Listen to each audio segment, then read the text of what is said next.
Bueno, ahora sí. Mi nombre es Martín Ducós, como me presentaron, yo trabajo en el IPATEC, un instituto de doble pertenencia de la UNCO y el CONICET en Bariloche, y coordiné el grupo ad hoc de bagazo cervecero, que, bueno, la titulación, digamos, del trabajo fue a solicitud de la CONAL. Después Gustavo va a comentar un poco institucionalmente cómo fue esa gestión, pero bueno, el objetivo principal era hacer una recomendación para la inclusión del bagazo cervecero en el Código Alimentario argentino. Bueno, fue parte de digamos, el programa de desperdicios del MAGIP, del Ministerio de Agronomía, Ganadería y Pesca, parte que fue un financiamiento de la FAO. El grupo estuvo integrado por 19 investigadoras, investigadores, becarios, profesionales, docentes y colaboradores en general de 5 unidades ejecutoras de CONICET, de universidades privadas de la UCA, universidades nacionales, algunos investigadores de doble dependencia, de la Universidad de San Luis, San Juan, Mar del Plata, de La Plata, la Universidad de Comahue, Universidad de Córdoba y un colega también del INTI, o sea, fue bastante un grupo muy diverso. Se presentaron en la convocatoria un grupo muy importante de profesionales, realmente fue una selección. Normalmente Javier dice que los grupos no deberían ser más de 15 personas, no cumplimos eso, porque había bastante interés en participar en este grupo. Se armó una red de contactos muy interesante a partir de este trabajo, así que fue un doble propósito, creo que cumplir con el requerimiento institucional de la CONAL y del Ministerio, pero además también, bueno, lograr un grupo de colegas muy interesante. También mencionar por ahí la colaboración que tuvimos de parte de Gabriela Mónaco y Daniel Cosconia, que es de la empresa B&B, bueno, la principal productora de bebidas del mundo, en donde más allá de gestionar muestras y colaborar en el grupo, es una persona que tiene amplia experiencia en la industria cervecera. Bueno, muchos de las cosas que están escritas en el Código Alimentario pasaron por sus manos, lo cual fue un colaborador muy importante dentro de este trabajo. A ver, contarles un poquito qué es el bagazo cervecero. Para eso tenemos que contar un poquito cómo es el proceso de elaboración de cerveza. Que bueno, empieza con las materias primas, con la malta de cebada y otros adjuntos cerveceros, que una vez molido se ingresa al macerador, donde ahí se logra la elaboración del mosto, la disolución de los azúcares, y es un proceso enzimático en donde las cadenas de almidones se transforman, se cortan en pequeñas moléculas de glucosa, maltosa y maltatosa, que son los azúcares fermentescibles que después la procesa la levadura para lograr la cerveza, lograr el alcohol y el CO2 característicos y aromas característicos de la cerveza. Luego de ese proceso se pasa al lauter o al filtrado, a la separación de la parte sólida de la cebada y los distintos cereales, y el mosto sigue el proceso cervecero, y ahí se logra la separación de este hasta ahora residuo sólido, que es el bagazo cervecero. El proceso cervecero después tiene un hervido y tiene un whirlpool. El hervido tiene distintos objetivos: eliminar el DMS, precipitar proteínas de alto peso molecular, el agregado del lúpulo, tiene distinta destilación del mosto, tiene distintos objetivos, y después el whirlpool es precipitar esas proteínas de alto peso molecular, y luego la fermentación, que ahí sí se agrega la levadura, se genera una fermentación vigorosa, en donde se genera mucho CO2 y alcohol, y después la maduración, en donde se redondea los aromas y el perfil sensorial de la cerveza y el envasado. Pero es importante reconocer que el bagazo cervecero es el residuo, el subproducto sólido en la elaboración de mosto. Muchas veces preguntan si tiene trazas de alcohol o tiene lúpulo, amargor de lúpulo. Claramente no, porque La separación del bagazo se hace previo al agregado del lúpulo en el hervido, y obviamente no interviene la fermentación alcohólica, con lo cual es un producto que está constituido principalmente por la cáscara de la malta de cebada. Obviamente la parte de almidón, la parte de azúcares, es la que uno quiere solubilizar en el mosto y utilizarla como en el proceso de fermentación. Este subproducto es el más abundante de la industria cervecera. Realmente es una oportunidad que tenemos en poder integrarlo dentro del código alimentario, porque actualmente se subutiliza muchísimo, porque no es el más abundante. Se generaron 37 millones de toneladas de bagazo en 2019, solamente en Bariloche hay 1000 toneladas que se producen al año de bagazo cervecero, y prácticamente el uso es para consumo en animales, con alto desperdicio, porque la demanda o la oportunidad que tienen los cerveceros de entregar a los productores de porcinos o de aves es un volumen muy importante que no lo logran consumir dentro del mismo día, y como vamos a ver más adelante, es un producto que tiene una alta descomposición y muy rápidamente. Una vez me preguntaron en una pinta cuánto bagazo se genera. Me pareció bastante interesante, porque uno habla de 1000 toneladas, 37 millones de toneladas, y no se lo imaginan. Y por cada pinta que nos tomamos, el cervecero generó 100 gramos de bagazo. O sea que realmente es un volumen muy, muy importante, que hoy se está en los grandes centros urbanos, como por ejemplo acá Cava, porque no hay productores cerca que puedan llevarse, digamos, el bagazo cervecero. Hoy el bagazo se lo llevan los productores de porcino y de aves gratis, digamos, solamente por ir a buscarlo a la cervecería. Y en caso de cava, directamente se disponen en vertederos o en basurero de cielo abierto, que esa descomposición rápida genera metano y genera gases de efecto invernadero, lo cual hay un desperdicio muy grande de este subproducto. Y este subproducto, bueno, tiene características muy interesantes. Bueno, más del 50% es fibra, tiene minerales, tiene vitaminas, tiene fibras insolubles, tiene lípidos que son muy interesantes para utilizarlo como alimento. Este es un resumen, porque uno de los principales temas, como los otros informes de la RCA y la búsqueda bibliográfica, este es un resumen, un review de lo que es la bibliografía científica actualmente. La bibliografía científica en el ámbito o en el sector cervecero está muy orientada al sector industrial. El sector industrial tiene bueno, obviamente financia muchas de estas investigaciones, pero la industria tiene una característica de que no tiene alta variabilidad de las maltas que se utilizan. Normalmente son estilos lager y no hay mucha variabilidad. Lo que uno de los motivos, creo yo, que motivó a la CONAL para poder hacer un relevamiento en Argentina es incorporar al sector cervecero artesanal, que tiene una característica de mucha diversidad de materias primas, que esa diversidad de materias primas obviamente impacta directamente en la composición del bagazo. ¿Qué se puede hacer con el bagazo para el uso de alimentos? Muchísimas cosas, yo enumeré algunas. Hay empresas que ya están haciendo snacks con alto contenido de fibra, barritas de cereal,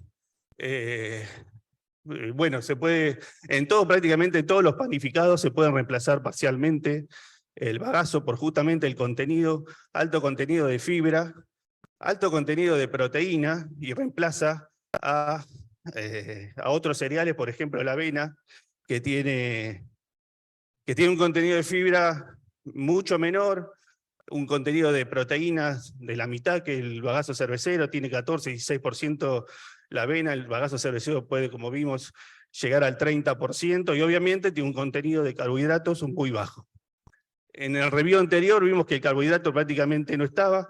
En el reglamento que hicimos nosotros, en el bagazo en Argentina, vimos que había residuos de carbohidrato. O sea, digamos, la composición del bagazo cervecero tiene que ver mucho con el mix de materias primas, también con la escala y con la tecnología de que se usa para la extracción del bagazo cervecero, de la separación del mosto del residuo sólido.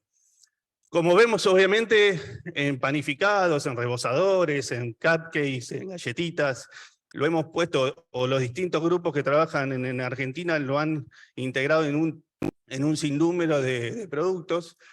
Obviamente que aporta, bueno, las características nutricionales, pero también como cualquier, digamos, harina de contenido de fibra, impacta también en la estructura del gluten, ¿no? Si uno lo usa por panificados, obviamente al subir el contenido de fibra, interfiere en la estructura del gluten y elevado no es el ideal, pero sí aporta color, aporta crocancia, aporta aroma, aporta sabores. Por ejemplo, en el caso de esta galletita, que es un reemplazo hasta el 50% de bagazo de la harina de trigo por bagazo, y en esta formulación, bueno, tenía que haber puesto las dos fotos, pero créanme que la foto de la original y la reemplazada es exactamente lo mismo. En la receta, digamos, de la original, tenía el agregado de cacao, que en el caso de la que hicimos con bagazo, no fue necesario el agregado porque el color se lo aporta el mismo bagazo. O sea que, según las materias primas que se utilizan, ustedes saben, en los estilos de cerveza hay estilos de rubio hasta negras, y esa variabilidad de colores también está en el bagazo. Entonces, hay aportes de reemplazo no solamente de la harina. Esta galletita obviamente era una galletita, nosotros tratamos de utilizar el bagazo en formulaciones donde se logra como vehículo el uso de fibra, pero obviamente para mejorar su aporte nutricional, pero también en formulaciones o en alimentos que son de uso masivo, ¿no? De consumo masivo. Y en este caso, esta galletita, que era una galletita que no se podía etiquetar de ninguna manera, con el uso de bagazo cervecero se podía etiquetar como alto contenido de fibra, lo cual pasa a ser un producto también que es de degustación, pero mucho más saludable que el reemplazo, y el consumidor no lo detecta. Se hizo un test triangular y no percibe la diferencia entre la original y la que usa bagazo. Bueno, los beneficios del uso de bagazo en alimentos, obviamente como todos los alimentos con alto contenido de fibra, es un prebiótico que mejora la respuesta inmune, protege al colon de patógenos, el estreñimiento, el desarrollo de cáncer, disminuye el colesterol. Eso, el aporte que tiene el bagazo de fibra, aporta estos beneficios nutricionales. Bueno, la disminución del colesterol en sangre, tiene compuestos fenólicos. La cerveza también tiene compuestos fenólicos y antioxidantes. Yo siempre digo que siempre esto se lo lleva el vino, ¿no? El vino siempre dice, hay que tomar vino por los... Bueno, la cerveza tiene el mismo contenido de polifenoles que el vino. No me quiero pelear con los enólogos, pero es así. Pero Favaró lo dijo, tomen un vaso de vino. Bueno, y las proteínas, bueno, tiene un alto contenido de proteína y el 30% de esas son aminoácidos esenciales, y lo mismo que los lípidos, son lípidos buenos, digamos, como llamamos. ¿Cuáles fueron las tareas que nos encomendaron desde la CONAL? Bueno, hacer una búsqueda bibliográfica de la composición química, de los beneficios nutricionales, los requerimientos normativos que tienen las materias primas, porque esas, bueno, obviamente determinan la composición del bagazo, y la importancia del análisis de micotoxinas y pesticidas en el bagazo, si era pertinente o no hacer este tipo de estudios. Y lo más importante creo que fue el relevamiento de la característica del bagazo en Argentina. Bueno, Gustavo quizás lo va a explicar un poco mejor, pero había como requerimientos muy puntuales de la industria y de algunas cervecerías artesanales que querían incorporar el bagazo, pero no había, digamos, un relevamiento en la bibliografía. Estaba, como les dije antes, muy orientada a la industria. No había un relevamiento de información científica que comprendiera, digamos, toda la variabilidad que tiene la industria cervecera artesanal en Argentina. Y bueno, y la definición de los parámetros sugeridos para físico-químicos y límites microbiológicos. Bueno, y hay una parte 2 que no fue pedida por Gustavo y por la CONAL, pero que nos pareció pertinente incorporar, que es un estudio de estabilidad organoléptica y microbiológica del bagazo cervecero. Vamos a ver ahora que una vez salida del proceso cervecero, como les mostré al principio, cuando sale del lauter o sale de la separación, del proceso de separación del sólido, del líquido, y el líquido sigue su proceso, sale a 70 grados aproximadamente el bagazo. 70, 72, depende del proceso de lavado que se llama de separación. Eso es una temperatura que está a esa temperatura durante varias horas, lo cual en ese momento microbiológicamente está bastante bien, pero rápidamente tiene temperatura, tiene carbohidratos, lo cual la proliferación de microorganismos es muy rápida, por lo cual entender o saber cuál era el tiempo máximo que se podía dejar el bagazo hasta el secado y su estabilización nos parecía clave. Y bueno, y también, que era una consulta de muchos productores, era definir al menos en una baja escala de una panadería, escala de un pequeño productor, de un emprendimiento cervecero, cuál era la cinética de secado, cuál era el procedimiento de secado para garantizar una estabilidad microbiológica. Contarles un poquito del relevamiento, se hizo, bueno, este informe se hizo en el medio de la pandemia, con las dificultades que tuvimos y el acceso a los laboratorios. Nos hubiera gustado quizás hacer un muestreo mucho más amplio, pero creo que fue elegido y orientado para elegir no solamente por una distribución geográfica, que sería por ahí hasta lo de menos, pero es más que nada para que no se enoje nadie, sino que fue orientado para encontrar los mix de materias primas que nos dieran esa amplitud de todos los estilos que se comercializan en Argentina. Como ustedes saben, se usan malta de cebada, se usan avena, se usa trigo malteado, se usan distintas materias primas y distintos estilos que impactan en la composición del bagazo. También tratamos de orientarlo a las distintas escalas, de procesos cerveceros de 500 litros de batch, o sea, de 2.000, 3.000, 5.000 litros mensuales, a procesos cerveceros de 2.500, cerveceros artesanales de 2.500 y 3.000 litros de batch. O sea, con una tecnología muy superior, y también obviamente incluimos a la industria cervecera para tener un abanico de todas esas condiciones. Y como verán, bueno, el rango que se propuso a la CONAL es está, digamos, lo comprende el otro que mostré antes, pero es mucho más amplio. Esa alta variedad justamente es por las distintas escalas y tecnologías que se utilizan. En la extracción tuvimos valores de carbohidratos en algunas cervecerías artesanales muy altos, que eso está directamente relacionado con la tecnología y con la forma y con la eficiencia con que hacen sus procesos, están más focalizados por ahí en otro y no en el rendimiento. La industria es todo lo contrario, digamos, valores altos de carbohidrato para un bagazo sería como una mala eficiencia dentro de su proceso. Entonces hay muchas variabilidades, materias primas y contenidos de proteína y de fibra dietaria. Bueno, obviamente tuvimos un alto contenido de fibra dietaria en muchos de los bagazos. En otros no tanto, pero tiene que ver con esto, con el alto contenido de carbohidratos.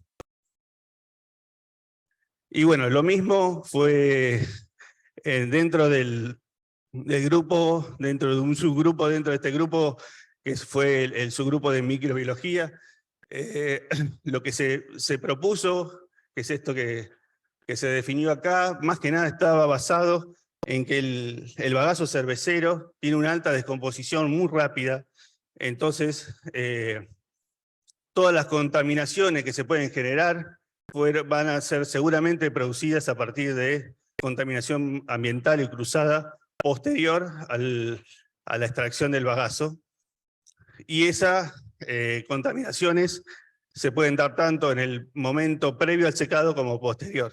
Con lo cual, se tomó además relaciones, digamos, de productos similares, de harinas similares, como la harina de trigo. Se comparó el código alimentario con distintos productos similares y se logró una propuesta de un valor de humedad menor al 15%, tiene que ver con la actividad acuosa y los microorganismos que se pueden desarrollar a partir de esa humedad, y valores de secado superiores a 100 grados, para poder garantizar una estabilidad microbiológica. Como les decía, nos pareció interesante también incorporar todo lo que tiene que ver con la manipulación del bagazo húmedo hasta lograr el secado. Y aunque no hace recomendaciones en el código alimentario, nos parecía interesante incorporar aunque sea un lineamiento de cómo debería ser el tiempo máximo que se puede dejar el bagazo, siempre en condiciones asépticas y de manipulación de alimentos, ¿no? Pero ¿cuánto tiempo se podía dejar el bagazo húmedo hasta lograr la estabilización? Entonces se sacaron muestras de bagazo a distintos tiempos y se medía la microbiología antes y después del proceso de secado. Y rápidamente vimos que a las 6 horas, no solamente el proceso de secado ya no reducía la carga microbiológica que se había desarrollado, sino también lo organoléptico. Lo organoléptico estaba muy de la mano de lo microbiológico. No digo que sea un indicador, no se puede solamente basarse en lo organoléptico, pero estaba muy de la mano cuando realmente el bagazo tenía aroma desagradable, digamos, la microbiología estaba muy afectada. Y por eso se sugirió no almacenar el bagazo húmedo no más de 6 horas hasta lograr la estabilización para el consumo humano. Con respecto a hacer una cinética de deshidratación, se hizo un procedimiento similar, se hicieron cinéticas de deshidratación para lograr un bagazo, un secado de bagazo a valores menores a 15% de humedad, y la conclusión fue en una condición de secar bagazo en placas a 1 centímetro en un horno convectivo, que es lo habitual que se usa en el proceso de baja escala, ¿no? Hornos convectivos panaderos con placas a 1 centímetro, a 102 grados, que es la recomendación que hicimos dentro del grupo de superar los 100 grados, se lograba estabilizar a menos de 15% en 3 horas, lo cual es un aporte, digamos, a los productores que quieran lograr estabilizar el bagazo y tengan una referencia de cuál sería el tiempo óptimo para poder hacerlo. Bueno, en conclusiones finales, hay que trabajar fuertemente en la incorporación si se incorpora el bagazo cervecero dentro del código alimentario, obviamente las buenas prácticas de manufactura. Todo lo que hicimos asume de que los cerveceros tengan que implementar buenas prácticas en el manejo del bagazo y considerar el bagazo como un alimento y no tanto como un alimento para consumo animal, que ese proceso de manipulación y almacenamiento contemple las buenas prácticas de manufactura y las condiciones asépticas. También recomendamos, que no fue parte del informe por un tema presupuestario, pero que también sugerimos la incorporación, hacer un relevamiento de micotoxinas y pesticidas en el bagazo cervecero. Sabemos que las materias primas, obviamente por su almacenamiento y sus condiciones de humedad, son muy susceptibles a las micotoxinas. Obviamente eso puede afectar y puede estar en condiciones, el bagazo está en condiciones similares a las materias primas. Las materias primas en el bagazo cervecero no solamente son la cebada, hay maíz, hay arroz. El maíz y el arroz son muy susceptibles a micotoxinas, con lo cual hacer un análisis, un relevamiento de micotoxinas en el bagazo nos pareció oportuno. Y creo que por ahí estamos. Bueno, si quieren bajar el informe, ahí está el link del informe completo, y acá el QR por si quieren bajarlo ahora, si están muy apurados. Muchas gracias.